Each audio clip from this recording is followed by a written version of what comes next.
Join us for 3 days in Orlando, Florida in February 2025 for an event designed to equip IT professionals like you with the tools, knowledge, and strategies to navigate the ever-changing cybersecurity landscape. Secure your spot and register to join us for 3 days of immersive learning, collaboration, and skill building with hands-on hacking labs and much more. Engage with industry experts, participate in hands-on exercises, and gain invaluable insights into the latest cybersecurity threats and solutions. Network with peers from around the globe, share experiences, and learn from real-world case studies, all aimed at enhancing your capabilities as an IT professional.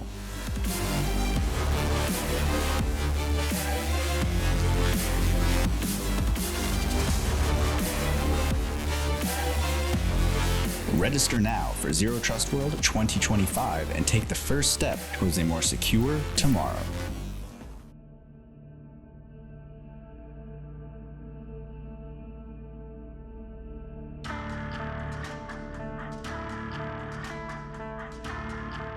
Good morning, everybody, or good afternoon for you, Rob, sitting a long way from home, I think. Good afternoon. Yeah, hang on a second. Guten Tag, meine Freunde, und hello aus Deutschland. I'm coming to you live and direct from Germany. I'm betting that we have someone on here who actually speaks German. And they're going to go, that's horrendous. Yeah. No, it's actually pretty good. So I think AI could have done a better job. Probably, yeah. Welcome everybody, and you can't believe we're 5 months or 4 months, 5 months nearly from Zero Trust World, and 7 months to Zero Trust World for next year. So what was your favorite thing about it? I think mine was the drone. Your look on your face when that drone snuck out and took over your. By the way, I want to give kudos to the marketing team for actually putting some of me in the video we just watched. Also for my awesome Darth Vader costume, which nearly killed me because it was so hot. However, I did notice that all of the videos they had of me speaking, I had my Chief Pineapple Officer t-shirt on. And I think that's on purpose, probably directed by you. I did no such thing, Rob. Okay, so we're actually joined by Nick as well from our threat intelligence team today. We want to talk about ransomware. And obviously ransomware, big problem, still continuing to grow as a big problem. And I feel like we're losing the battle. I feel like as a world, that it's one of the biggest threats we face right now. Is attackers constantly attacking businesses, constantly taking down businesses. And we think about some of the major attacks, of course, things like United Healthcare, the MGM, but also all of the small attacks. And I think Zero Trust World this year, ThreatLocker released its MDR service. And one of the things that we realized was how often there's mistakes being made that are ultimately leading to ransomware attacks. And I think just thinking back Memorial Weekend, otherwise known as second most ransomware attacks weekend, how many instances we found where someone had RDP'd onto a server, someone had gone in through TeamViewer, someone had gone in through RD Gateway. Actually, that's the new popular one, is RD Gateway being used, got onto a server and then started to try and do bad things. And it's kind of terrifying when we see how many attacks are happening and how many attacks we're stopping, but also how many got onto a network where they shouldn't have been able to get onto a network. And like I said, RD Gateway seems to be the winner so far this year, but there's lots of other metrics. And what we want to do today is talk about the things you should be doing to stop ransomware. And of course, we all know the obvious one, which is allow listing, ring fencing. I still think are the most important things you're doing, but shutting down RDP ports, controlling your network, all important as well. But before we do that, we want to talk I want to demonstrate some real ransomware running, because one of the things I hear quite often at trade shows and at conferences is taking away admin rights, taking away admin rights, taking away admin rights is going to stop ransomware.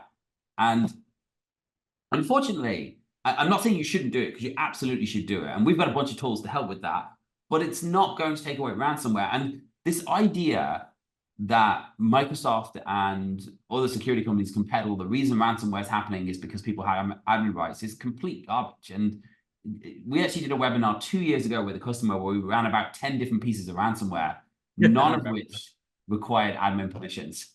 We have a custom piece of ransomware. So let's talk about the environment we're going to run this in. Of course, we've got ThreatLocker installed. we've got monitor only mode or secured mode? So currently it's in monitor only. If it were in secured, I would not be able to run it at all.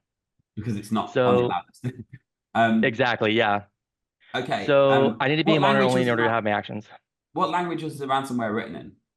So it is actually written in Rust. I could have gone with C or Go. I went with Rust because I have a little more experience with it, and it can be able, it's a good tool when it comes to having a bunch of things run simultaneously. It's also good at minimizing itself. So it can be small, a little bit harder to detect in C, which is a little hard to do with Go. So I went with that language. The reason for ransomware, most attackers want to use something that compiles because otherwise then anyone can read what it's doing and they can try and reverse the process. It's harder to do that when it's something only the machine can read. Okay, so we've got compiled code, compiled as an executable. We're running in a ThreatLocker environment in your demo environment, and we've disabled pretty much everything in ThreatLocker, but we've left it in a monitor only state so we can see what's happening in the background when the files are getting eaten. And you're just running this on a Windows 10 machine, Windows Server, or This is running on a Windows 11 workstation. I want to be able to show a graphical instance just to see what can be done. However, in most ransomware events we've seen, it's mostly just been command line based. So I have a little command line tool to show. okay. If you're ready to show it off. Yeah, Rob, do you want to add anything here? No, just one thing you mentioned earlier about RDP, ransomware delivery protocol. One very interesting tidbit of information I got today here in Germany is if you're an organization, if you're a business and you leave port 3389 open to the internet, apparently within 24 hours, you will get a phone call from the German cybercrime people telling you about it and suggesting you should shut it down. Did you try it? No, I didn't actually, because I don't have any access to a machine or to a network to do so. But yeah, and now there is the stipulation that it is if you're a business. They said it's less likely to happen if it is an individual's connection because they'll basically notify the ISP and the ISP will do nothing about it. But if it's a registered connection to a business, within 24 hours, you will get a phone call basically saying, hey, this isn't a good idea. So effectively, the German cybercrime people are like an MDR, which is quite Relying on the government for a call, that seems like well, yeah, no, true. So But I know, don't say anything mean. You have to get out of Germany. So, I do have to get out of Germany. So the interesting one was the RD Gateway. That's the one that we just keep seeing a lot. So RD Gateway, better protocol than RDP. Without dual factor authentication, useless. Absolutely useless because people aren't getting sense of security. Yeah, people aren't getting into RDP because it's port 3389. They're getting into your RDP session because they're doing a password attack. And whether it's going through port 443 HTTPS or whether it's going through ransomware delivery protocol, makes no difference. Makes no difference whatsoever. And we're seeing that quite a lot. So if you want to publish, and I get you have to publish servers on the internet so people can work from home, use network control, use dual factor on IIS. Make sure you've got those provisions in place. And there's nothing wrong with using RD Gateway if it's not accessible. So if you use network control, you can set dynamic ACL, so it'll only allow your devices to connect to that port 443. If you're using, I mean, a VPN, VPNs have their own problems as well. By the way, VPN, another port, if you don't have dual factor, if it's got a vulnerability, can still allow somebody on your network. So, but make sure you've got some other conditions in place and make sure you've got dual factor authentication in place. So what have we got here then, Nick? Yep. So I've just been setting up the ransomware to run off. So some things I wanted to note for everyone is that this bit of ransomware actually has arguments, but also a help page. So for a little bit of clarification as to why we have a help page is something that we actually see most ransomware operators have for their ransomware. Because most ransomware is done as a service, the people actually running it aren't the people who created it. They end up buying this ransomware to run on someone else, and they both end up getting a profit out of it.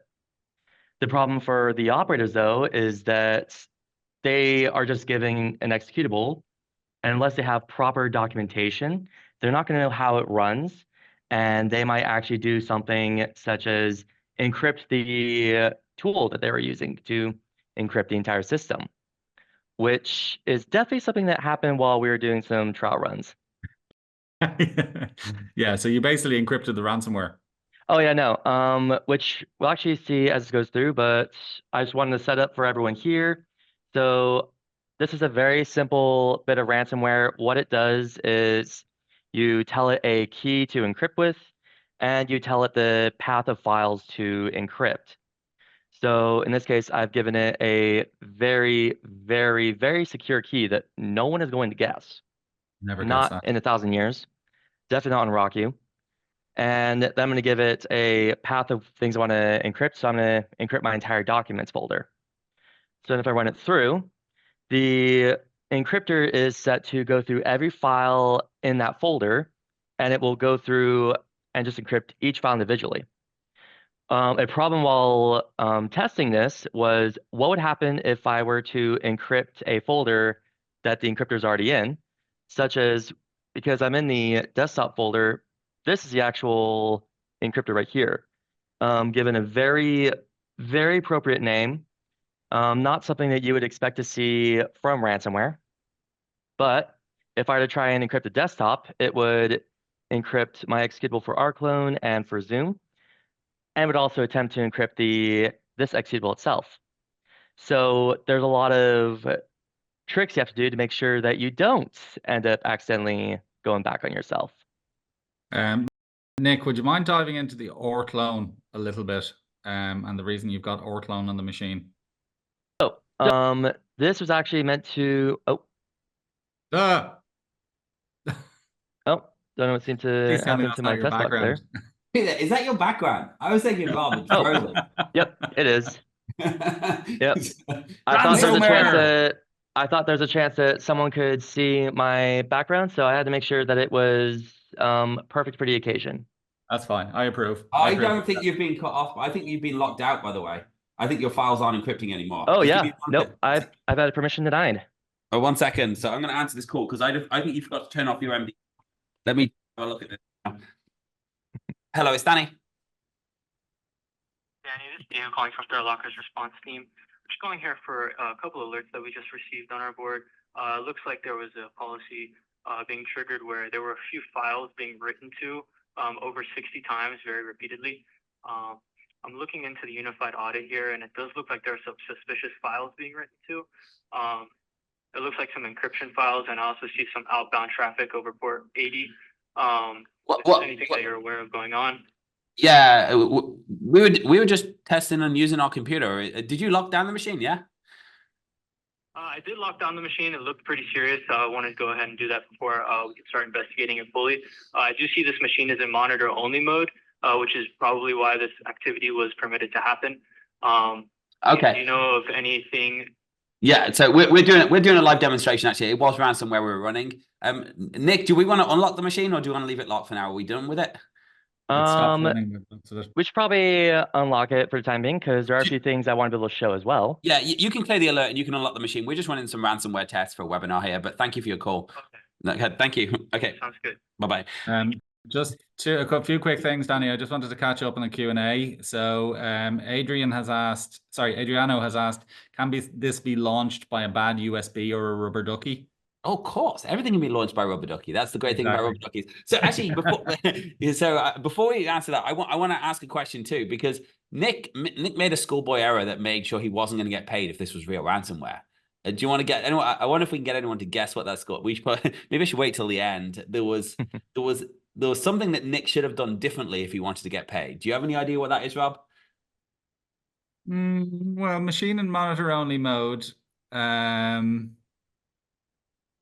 I'll tell you what. Sorry, he didn't exfiltrate the data first. Yeah, Okay, I was gonna say, am I getting paid as detect or as a ransomware actor here? Okay, but let's assume there's no backup because you would have exfilled the data. Let's assume there's no backup and it was important data and the data was in the documents folder. First person that answers, I'm gonna leave this open for a minute, and you want to remember those other questions, or you lose them, because I want to say the first question that answers this right gets free hosted passes to Zero Trust World. What did Nick do wrong that would make sure he didn't get paid in this ransom? So, and it's not exfil the data. We got 2 minutes, and then I'm gonna give it away. So we got Andy said show the encryption key. Charles said outbound over port 80. Michael said no note. Jeffrey said he didn't leave the ransomware note. Lucy didn't give the wallet address. A few more no ransom notes. Okay, I'm going to go with the first one, which, well, it says show, but obviously we're doing this on the webinar, but use the encryption key in the query string, which means any log that's logging application data is going to show those query string parameters, which means we now know the decryption key. Oh, hang on a second. We did have somebody who mentioned that, which was Erwin Eimers. Key is in the command line. Okay, was that the first one to answer that? In fact, yeah, to no, he show may have said off, that after you mentioned it, but yes. I have my unified audit for my computer right here, and as we can see that we have each of the files that are being written to here, and my process path. Oh yeah, there's the key. So what real ransomware the bad guys are really doing is they're actually getting the program to call out to a web server, which returns a generated key in memory over HTTPS, making it harder to. That's one way they're doing it. Or they're using some kind of algorithm with a SHA conversion. The problem is when they use that algorithm, what they'll do is, one of the other things they'll do is they'll say, take the host name of the computer. They'll then salt that with something. And then but if they reverse engineer the code, it's still easy enough to get that. And then they'll create an encryption key from that, and then they'll delete the executable after the fact. Joe has asked, is this encrypting the entire file or just the first X bytes? Nick, that's one for you. So to answer that, it is encrypting the entire file. It is taking each file, reading it in, putting it through our encrypted password, and then writing it all back into the file. So one thing that I want to clarify for a ransomware actor is, especially when they're developing these things, is how they actually get these files in, because they don't create a new file that is encrypted and delete the old one. They will intentionally try to write directly into the file that already exists.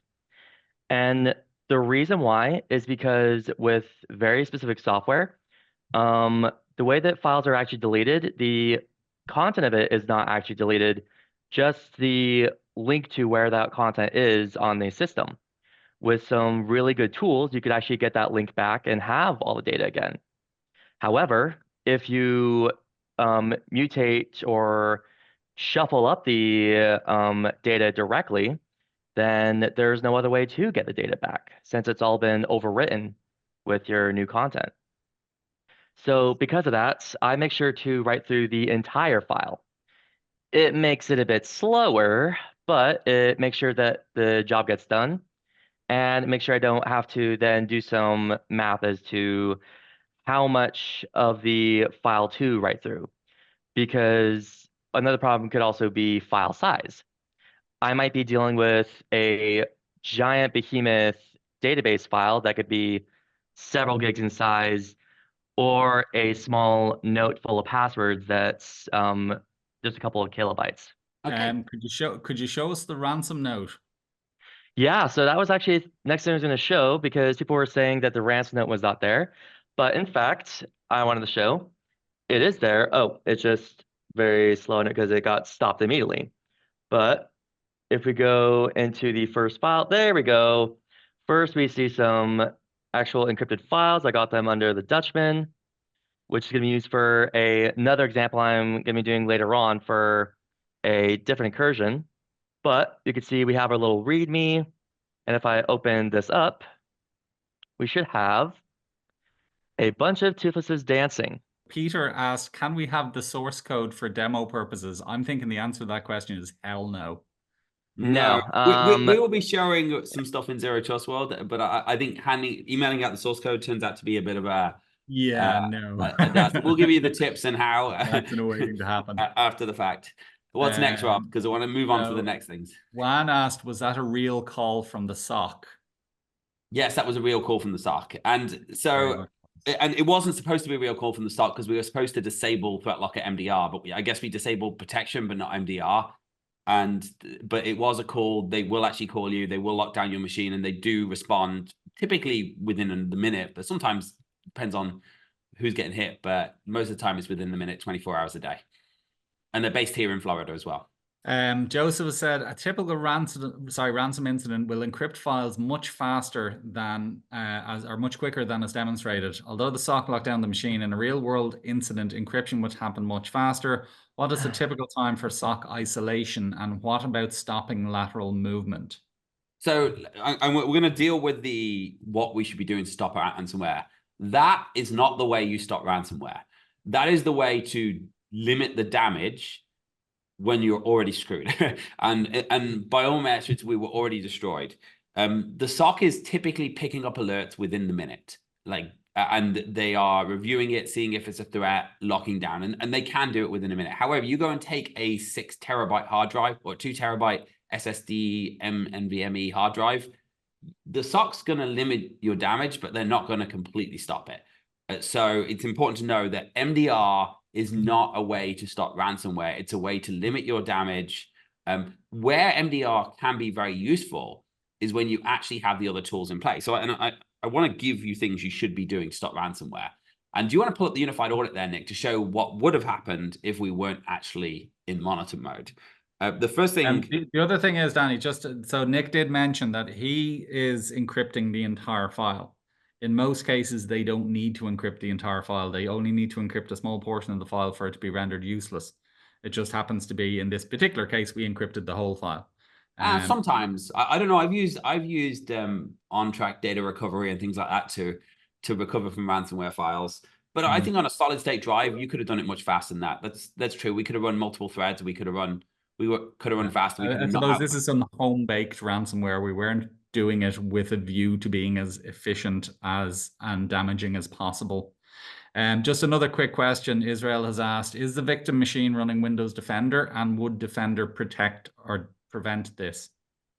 So that's that. And also to answer the previous question before about it being slow, I'm glad someone caught that, because yes, if you notice, my ransomware ran a lot slower, and that was intentional.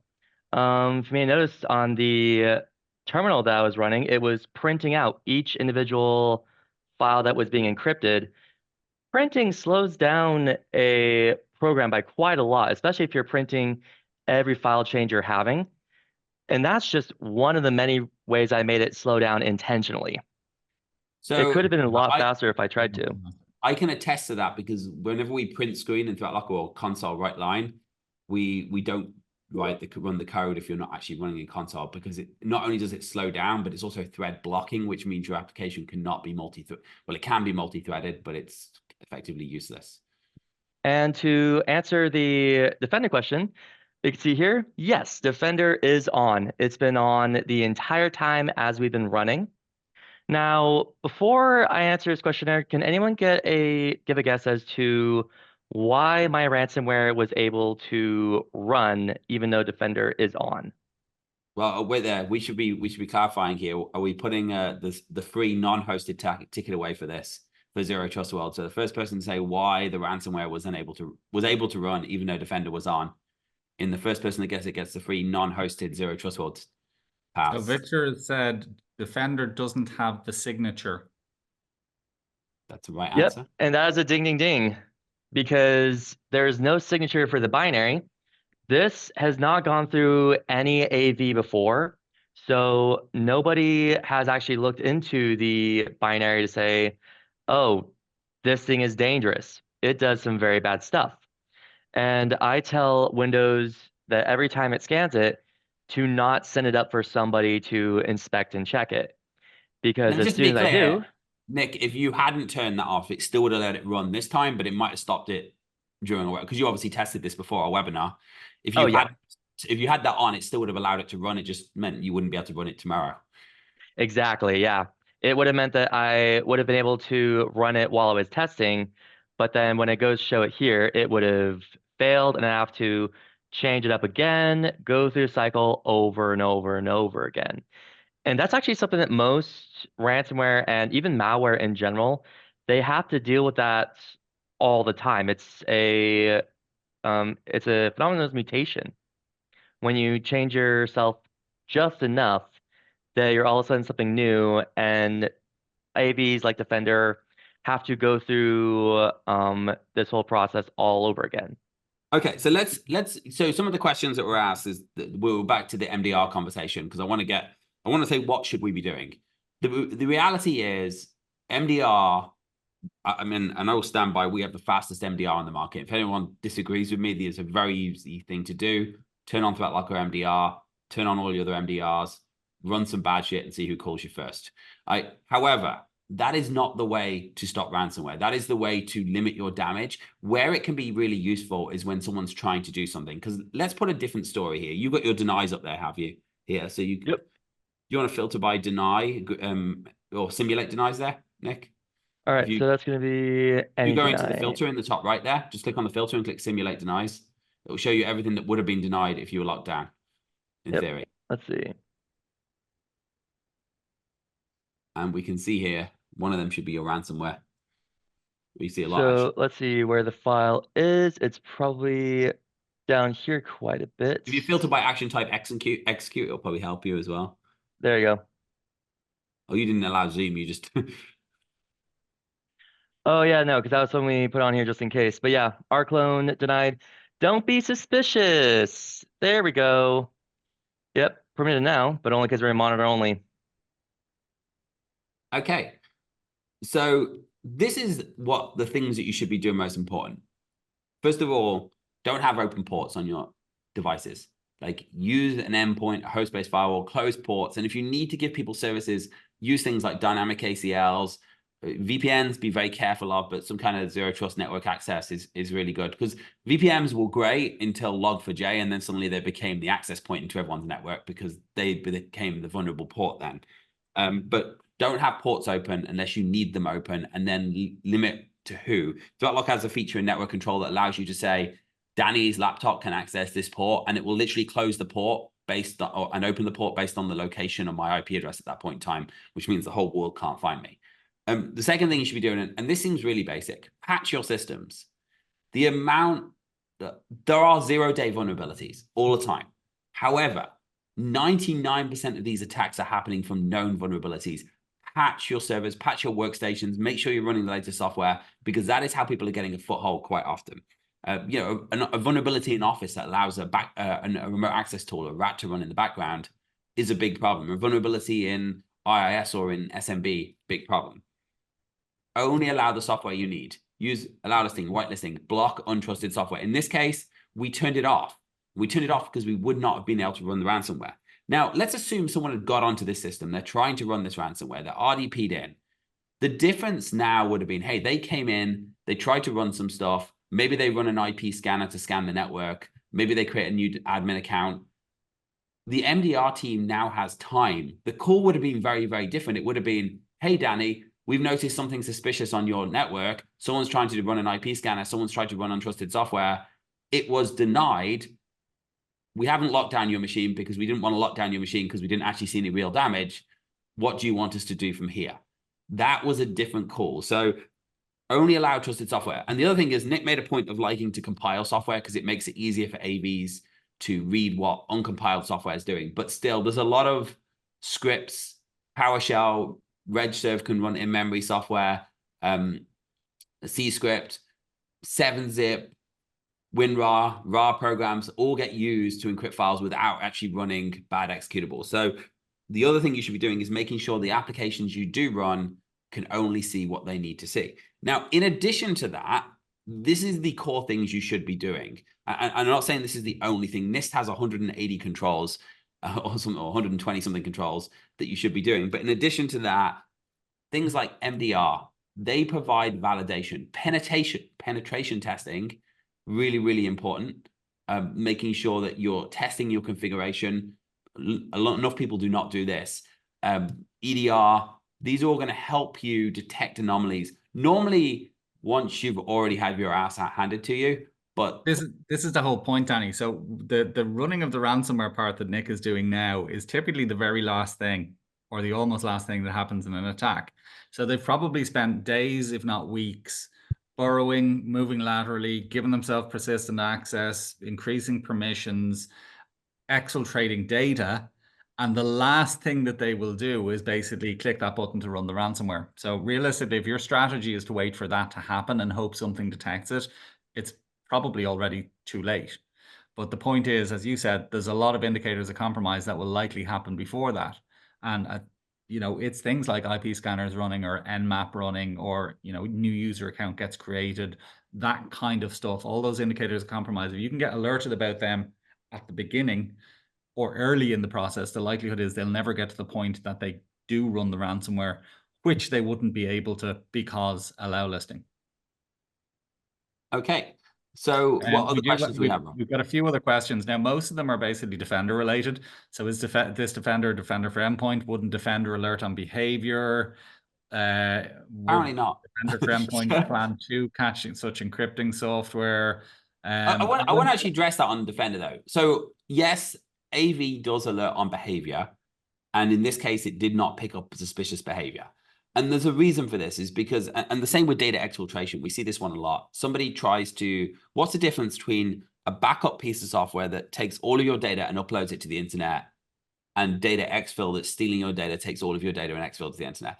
The behaviors are very, very much based on exact techniques used. So they'll know this command line is used by ransomware. If you're going to create your own, it's much, much harder. However, I don't want to beat up on Defender, because frankly, I think Defender's probably has some of the best detection rates out there of malware. It's just never going to be good enough, because we're always responding to something that's happened. So if you get an organization, a ransomware group that sends the same ransomware out, they'll send it to 5 people, 10 people, 100 people, 1,000 people, 20,000 people. At this point, Defender will start being better at it.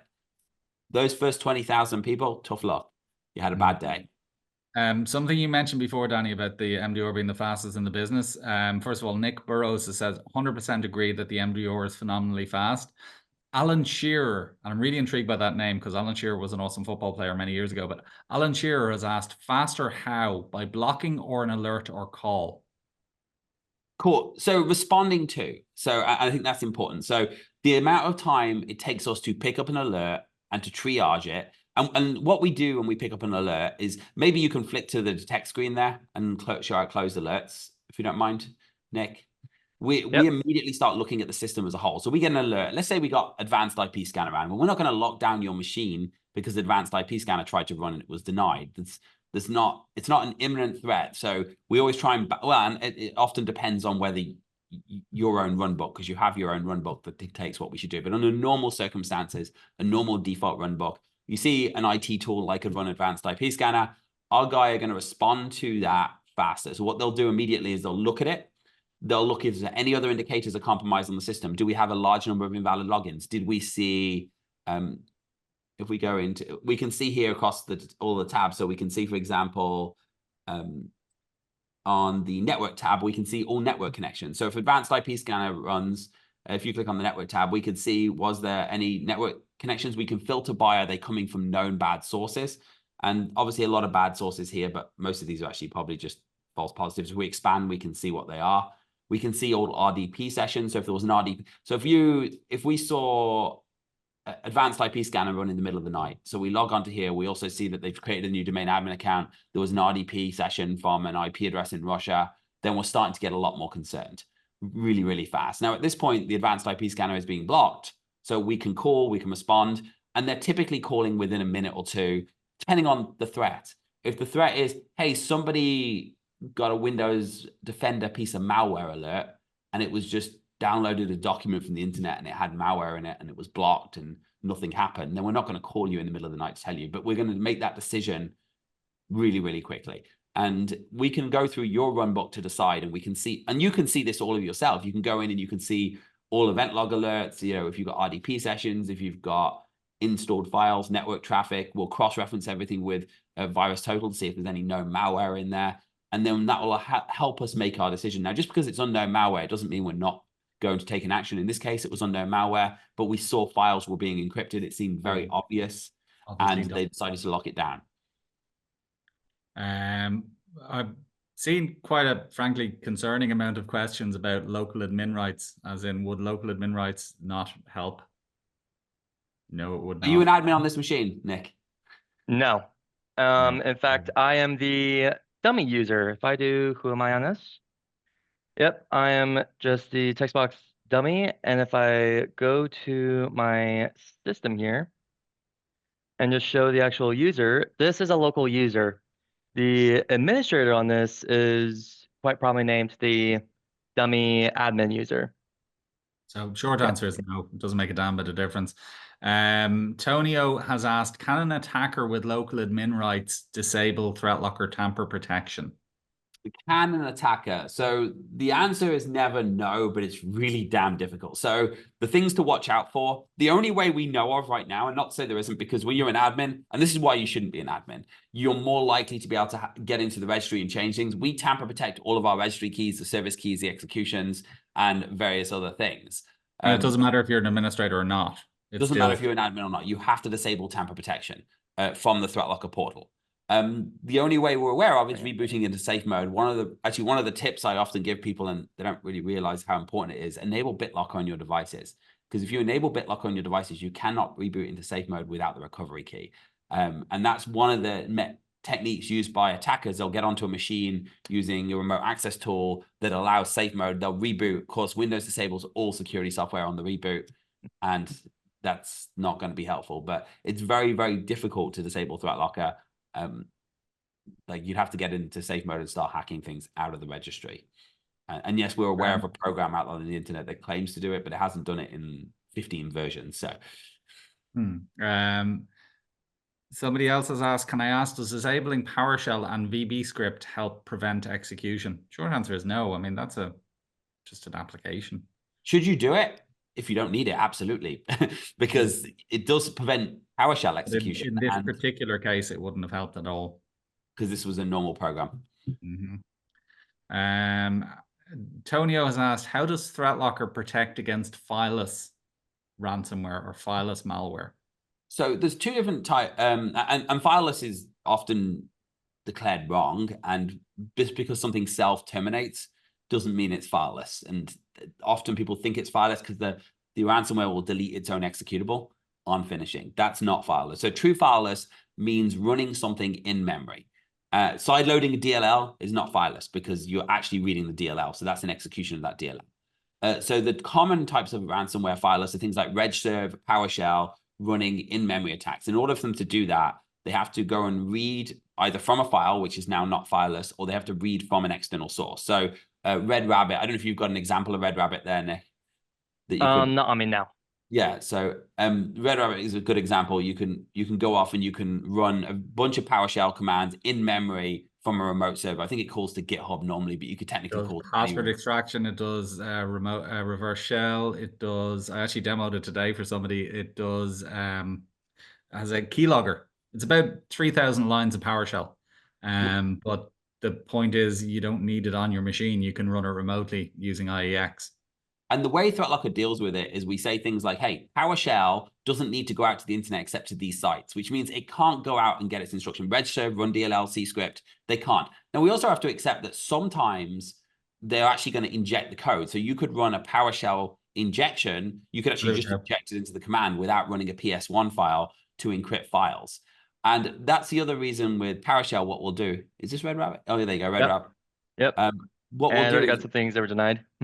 We'll accept that, hey, Just this is going to run. Type help. Let's see. So you can see all the things it can do. This is going to run. So first, you can't get it from the internet. The second thing is, if it can get from the internet, let's just assume they injected it directly into the PowerShell command. And I don't think you can do that with Red Rabbit because it's just too big. We do this quite often with rubber duckies. It won't be able to see the files. So if it can't see the files, it can't encrypt the files. And one of the things we're very conscious of, every program you run on your machine can see all of the data you can see as a user. So if Microsoft gives you this illusion that the admin is the scariest thing, and the reason they say that is because they don't want you to mess with the Windows folder. They don't want you to mess with program files. But that's not where my data is. If I'm the CFO, my data is on the network share. It's in my OneDrive folder. And what ring fencing allows you to do is say, I'm going to accept that some programs can be used for bad reasons, fileless malware, for lack of a better term, and I'm going to limit what they can see. They can only see what they need to do their job. And that's what the ring fencing does. Now, of course, the MDR, the EDR parts of it will alert on known commands and known uses of fileless malware. But the most important thing is, hey, stop programs that don't need to. Stop PowerShell, Redshift, Run DLL, Cscript, WinRAR from accessing more than they need to. So if there is something injected, if there is a vulnerability, it can't step out of its lane. Yeah, Nick knows about this. So one of the we got a PowerShell command a number of months ago, and it was incredibly well obfuscated. They use gzip, they use base64 encoding, they use character substitution, so like replacing an E with an F to further throw off things like AV. It was incredibly advanced and really, really clever how they'd done it. But I thought it was going to be able to get past ThreatLocker. I thought this thing is so advanced and so clever, it's going to be able to bypass us.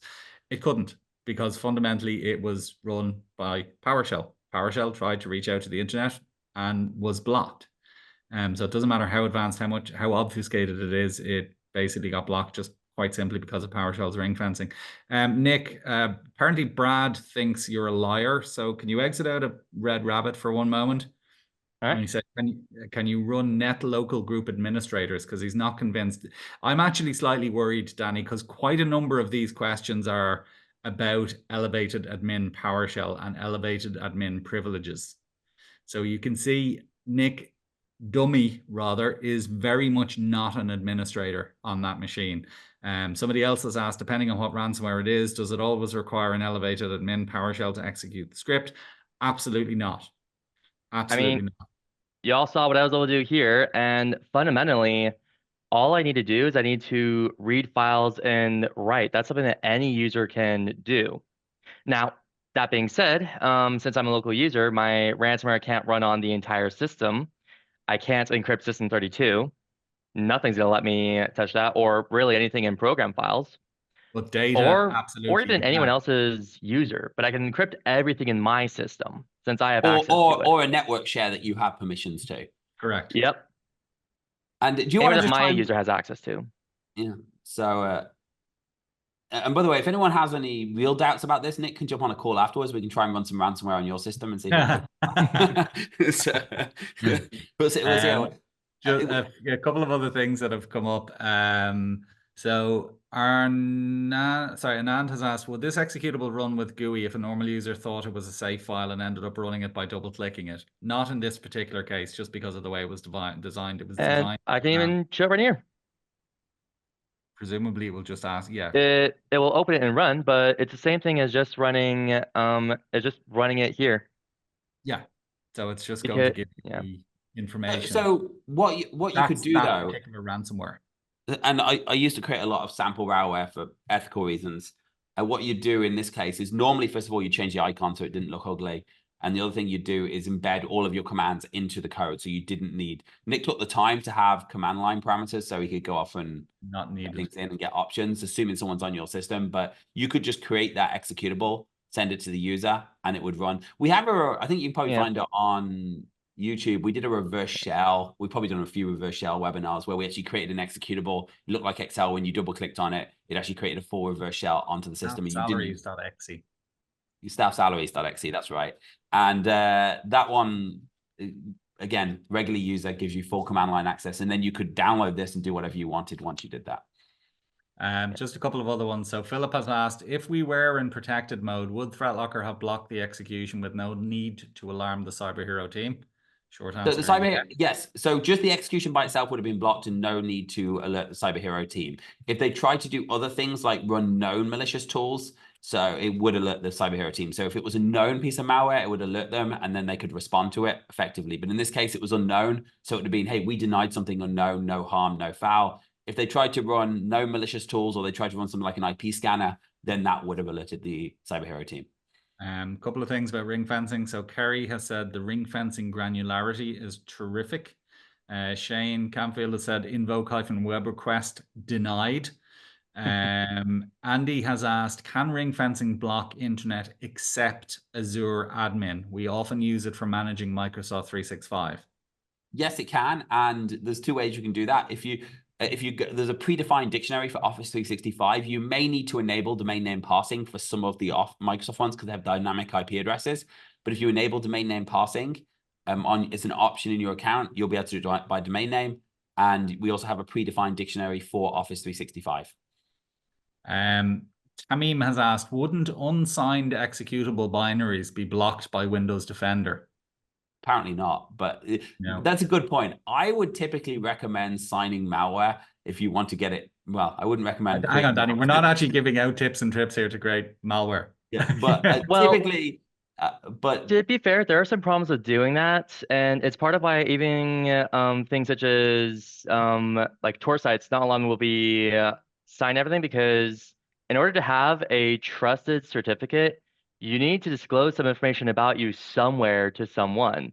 not true. And Not well, true. yeah, there are some things you can I probably got generate, one but just by going onto Yelp.com and setting a burner phone up as a company, and then you could get a certificate. So it makes it hard. You just go onto Yelp.com. That's how they did it with the Kaseya attack in 2021. They created a Shipping fake company. company on Yelp with PB03 Transport Limited, a burner cell phone, and they literally said, "Yeah, Bob works for me. Issue the cert." let's see. Go So, to Yelp. but if you go in, do me a favor, Nick, go into, this is going to blow everyone's mind. Go into C Windows System 32 Windows PowerShell for me. All right.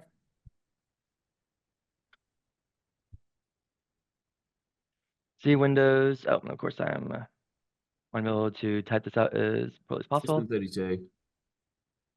And it's going to be, what Windows is it, PowerShell again? PowerShell. It's Yeah, it's called Windows PowerShell, I think. Windows PowerShell. Oh, it's one word. All one word, Nick. Oh. There you go. Go into there. Oh, you had it up already. There we go. And just go into V1 for me. This is the main PowerShell, and scroll down to PowerShell, right click and go to properties. This will terrify you when you find this out. I know what you're going to show them. No digital certificate. Microsoft don't sign half the shit they ship with Windows. So which is somewhat concerning too, but that's another conversation, which is why when we do allow listing, we have a team tracking the hashes, because Microsoft can't do it themselves and sign their code. But in Microsoft, don't even sign PowerShell, which is somewhat concerning. Daniel has asked, is the MDR using AI technology, or is that on the roadmap? No, it's not using AI. Everyone asked the AI question. I saw that meme the other day. It says, "Sell me this pen," and it says it uses AI. So no, we're actually using actual intelligence behind it. So well, that is AI, Danny. Yeah, technically so. But Actual no, so intelligence. an MDR, basically, we have a threat intelligence team, which Nick is on, and their job is to find indicators of compromise all day long, look at all attacks, look at the MITRE ATT&CK framework, and cross-reference things and create information on there. The only time I am the AI. Sorry? That's it. My team, I am the AI. Yeah. So however, there's one place which we will be using AI in MDR, and that is to write neater reports, because sometimes when we write those comments up, the guys here in Orlando, Florida, are tech guys, and sometimes their breakdown isn't as descriptive as we'd like it to be on why RDP is bad. Why is RDP bad? Don't run it. It's bad. So some of the reports will be used on AI, but no, we're not using AI. However, we do use AI to create ransomware sometimes, or malware for demonstration purposes, which is really effective, because then it's uniquely different every single time, but functionally identical, which is nice. Speaking of which, Shane Campfield has asked, how does ThreatLocker detect polymorphic code? Okay, so polymorphic. I'm sorry. No vendors' names being used, but this is so polymorphic code is essentially code changing. We don't, because polymorphic code is changing, therefore it will not be able to run, and we don't need to detect it, because every time it changes, it's running. The idea is you take malware, you insert some comments or some crap in there that's completely irrelevant, and it changes the signature of the malware.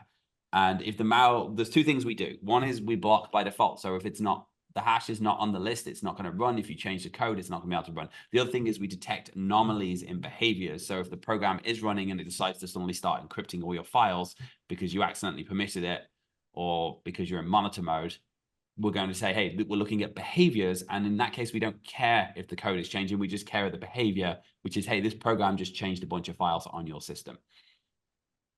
Cherie made the statement, "Oh my!" exclamation mark, which I presume is in response to the PowerShell not being signed. Okay. We have 2 minutes left, so I want to finish out on some things. Guys, there is no silver bullet to stop ransomware. But if you do smart controls in your system, if you close your ports, if you stop untrusted software, and bear in mind the amount of ransomware attacks that start with some user downloading TeamViewer because some very nice man from Microsoft called them, it's unbelievable. These are things that are going to put you in much more controlling environment. So the most important things: block untrusted software, patch your systems. Vulnerabilities are terrifying. Allow listing, ring fencing, I think, are the most important things. Other things: MDR, EDR, storage controls, general taking away admin rights. I'm not saying don't do them, but they're not the most important thing. I'm going to save you. But they do help when someone gets on your system to stop people getting deeper into the system, moving around, messing around, tampering with things, putting things embedded. I want to give one more tip before we leave. If anyone uses any kind of software deployment tool, whether it be Intune or whether it be, I don't know if you can actually do it with Intune because it's built into Windows, or whether it's an RMM of some description, change the startup type to delayed start. It's one of the things that people don't realize is we have something called early load antivirus drivers in Windows, which means they load before your other software. However, you have a very limited amount of things you can do on them, which means most security functions and most security software is in a race to start faster when your PC boots. The most dangerous tool you have on your system is either RMM or some kind of software deployment called PDQ or whatever it may be, because that allows attackers to run malicious code. Set them to delayed start so they don't run until after your security products have all got chance to start. Worst case scenario, it takes 30 seconds more for them to start, and you're in a much stronger and more secure position. It doesn't harm. We have 1 minute, Rob. So thankfully we got our winners out the way. And yeah, accidentally and deliberately. And but guys, if you have not looked at ThreatLocker, Spencer, if you can throw a link into the chat to do a demo, and if you want to do a demo of some of our new stuff or MDR stuff and you're an existing partner or customer, please just click on the link and book a demo as well, and someone will be able to show you the new stuff. It really is very, very good. So Spencer, if you don't mind, if you did that, I think you did that already. Also, if you enjoyed the webinar, there's actually cooler webinars. There's one where we handed Rob his ass on hacking his AirPods to take control of his Mac on a few months ago. So that's on our YouTube channel. There was one with the pineapple where Rob managed to scare the crap out of me by flying it into the window accidentally. Or not him, but someone else in the marketing department who couldn't fly, crashed into my glass while we were on a webinar. So there's some cool webinars there. You show you how to use pineapples, rubber duckies, take over Macs. Anyone who wants to hand it to anyone who loves Macs, watch the Hardening Windows Mac webinar on YouTube. It's worth following our YouTube channel. And again, if you haven't actually done Zero Trust World, we do have a coupon code, do we, Spencer? We can throw that in there as well. We have $200 off Zero Trust World passes for next year. It's Orlando, Florida in February. It's a beautiful time of year to come. And it really is a 3-day educational event. We have literally 1,000 laptops lined up. We have hacking labs, we have training sessions, we have really good sessions. And it's not one of these things where we go in and there's a bunch of sales. We'll literally go in there to educate you on threats, on how you can defend yourself on those threats. So, and the great thing is if you do get certified as a ThreatLocker cyber hero on site, you get a refund of your pass. So yeah, please, if you can drop that in, Spencer, if you haven't already. I think we're about out of time now. Rob, any closing remarks? Just want to share one thing Andy has said, and it's something that I hear very commonly. It's probably the most common comment I get from customers. So he said, love ring fencing, everything ThreatLocker. ThreatLocker helps me sleep well at night. Thank you, Danny, Rob, Nicholas, amazing team. And that is the one thing, it helps people sleep at night. Having this in play and knowing that we're protecting them, first of all, but also now having the MDR team watching people's backs as well. So thank you for that, Andy. Thank you. And Nick, thank you for coming on today. And I think we're well over our time, so I'm going to leave it out from there. But once again, thank you for your time, everyone. And we look forward to talking to you again soon.